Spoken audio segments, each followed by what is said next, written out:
Hello, everyone. I hope you're having a wonderful day. Um, yeah, I am 191 days cancer free.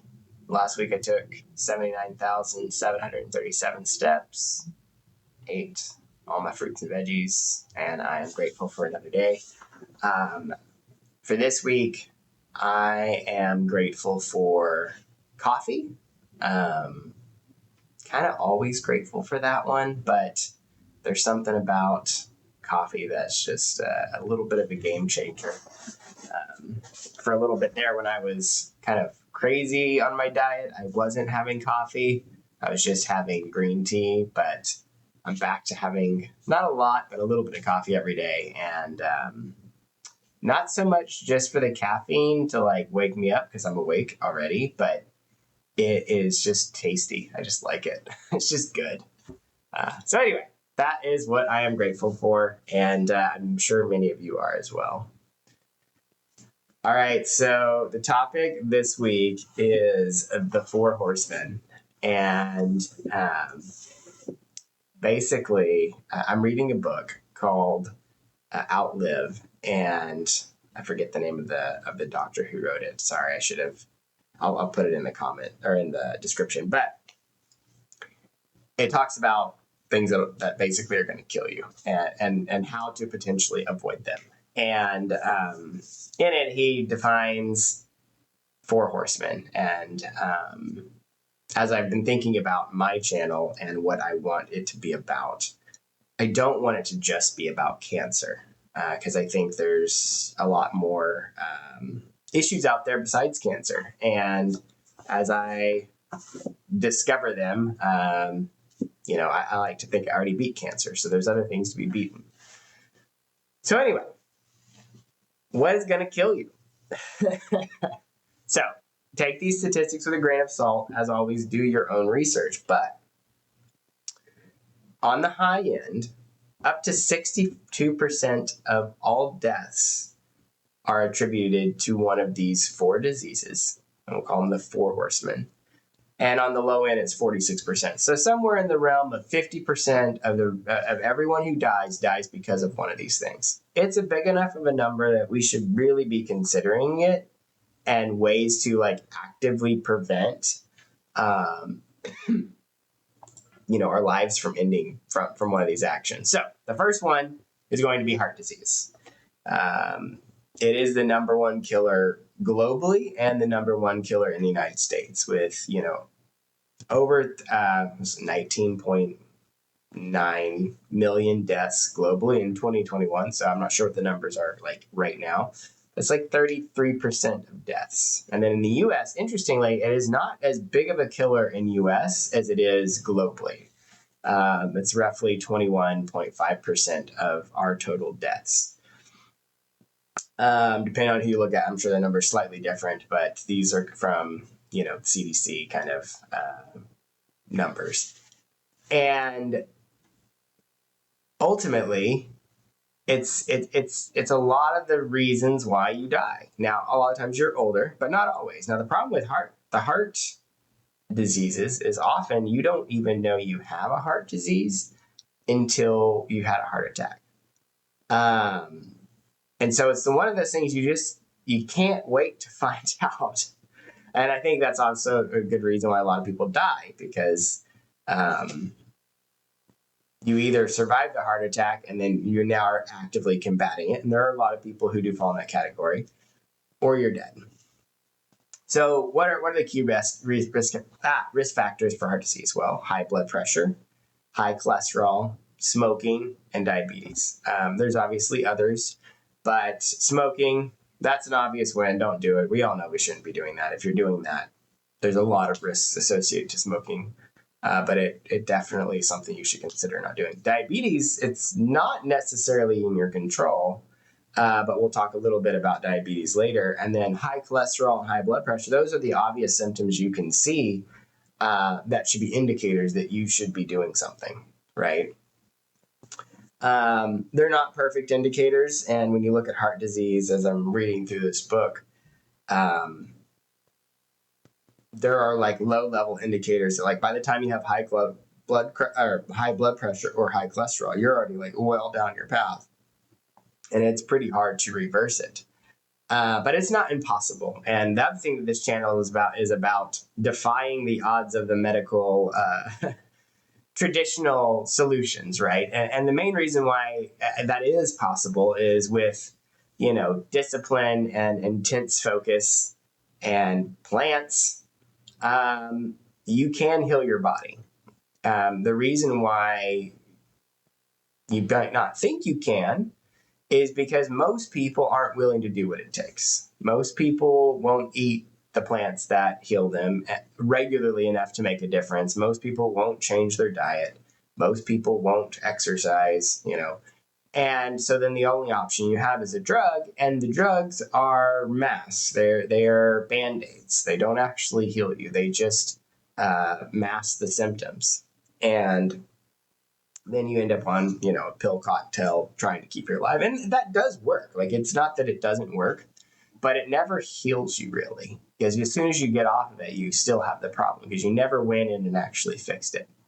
That's not the case for every drug all the time, but it is the traditional current medicine's approach to preventing these diseases when the underlying root factor is your arteries are clogged because, you're eating a lot of fats and whatnot.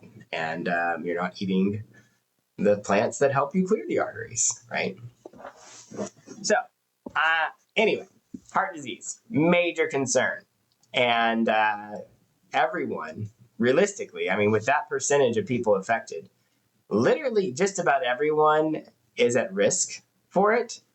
And we should be doing things to actively prevent our risks. In my case, obviously, my goal is to just live 5 more years. Most people, and before I had cancer, my goal was to live, 70 years. If that's your goal, then you definitely should care about it. If you're looking at 5 years, heart disease might not be a big concern for you unless you're already older. But if you want to make it to 80 or 90 or 100, it's something you should be concerned about right now. Okay, that's horseman number 1. Horseman number 2 is cancer. Now, I didn't do that much research about specifically when did cancer become a horseman, but it has not always been a horseman. If you go back 100, 200 years, the cancer horseman didn't exist. People didn't die from cancer. They died from polio. They died from other things, but cancer was not a major killer. But now it is. Globally, it accounts for roughly 15% of all deaths. In the United States, it's 18.6%. So in the case of cancer, it's a higher killer than heart disease as a percentage. Like globally, heart disease kills more, and then in the U.S., it kills less. In the case of cancer, globally, it kills less cancer, and in the U.S., it kills more. And I had cancer. So this one's a little bit near and dear, and it, not dear, but it's near to my own life. And you got to wonder, why is it on the rise? What is causing cancer to be a horseman, and what can we do about it? And the key risk factors, there's a lot, but it's, tobacco use, obesity, alcohol, poor diet. A lot of it is, you hear that list. Those are all within our control. I think the one that wasn't necessarily highlighted when I was doing research is all the chemicals that we also put into our bodies and it's surrounded by. Most chemicals can cause cancer, right? And we are exposed to way more chemicals than we've ever been in the history of humanity. So, cancer is a horseman. You need to be concerned about it. If you don't get killed by heart disease, there's a good chance you'll be killed by cancer. Now, in the past, cancer has been an old person disease. And growing up, I believed, everyone dies eventually, and you're going to get one of these diseases when you're older. I'm not because I'm special, but other people will. Turns out that was all wrong. I got it, and I got it while I was relatively young. And young people are getting it all the time too. So this is not something that you should ignore and just wait and think it'll be someone else's problem. And it might be. I really hope it is, right? I hope all of these are someone else's problem. There's 50% of people who are never impacted by any of these, right? That just die because they got hit by a car or something. But for the rest of us, we should take action. Okay. Now, these next two horsemen are a little less impactful from a percentage perspective, but they're very impactful in the way you die. So one is dementia. That's horseman number 3. And not as many people die of this. Roughly 3% of deaths die from this. But it's just a really bad way to go. The main risk factor with dementia is you just get older. Aging, genetics, cardiovascular issues, and lifestyle factors. Some of those things you can't control. We're all going to get older, and if you have certain genetics, you got genetics. There's not much you can do there. But there are things you can do, small things, that can reduce your risk. And I guess on one hand, if you get dementia, you kind of forget that you have it. So I guess maybe the have all these might be I might rather have dementia than cancer. But ultimately, there are things you can do. And when I go and look at solutions that I'm exploring, I might highlight dementia and the ways it can impact it. And then number 4, although maybe this one should be number 3, is diabetes. So diabetes is really interesting in that it isn't the direct killer of most people. So globally, if you attribute how diabetes plays into it, it's maybe 11%, but in like a real direct correlation, it's like 3.1%. Most likely you're going to die from heart disease or cancer. But diabetes is kind of like a leading factor of some of these other deaths. So like heart disease, for instance, you're more likely to have heart disease if you have diabetes. You're more likely to get cancer if you have diabetes. And typically, the diabetes is mostly an issue in the sense of type 2 diabetes. Like there are people who have type 1, but it is pretty rare, relatively speaking, whereas a lot of people end up in a type 2 diabetes scenario by the time they're older. So the key risk factors here, obviously, obesity, your family history, age, which is interesting that age is, but it's mostly just because you've had time to build up bad stuff.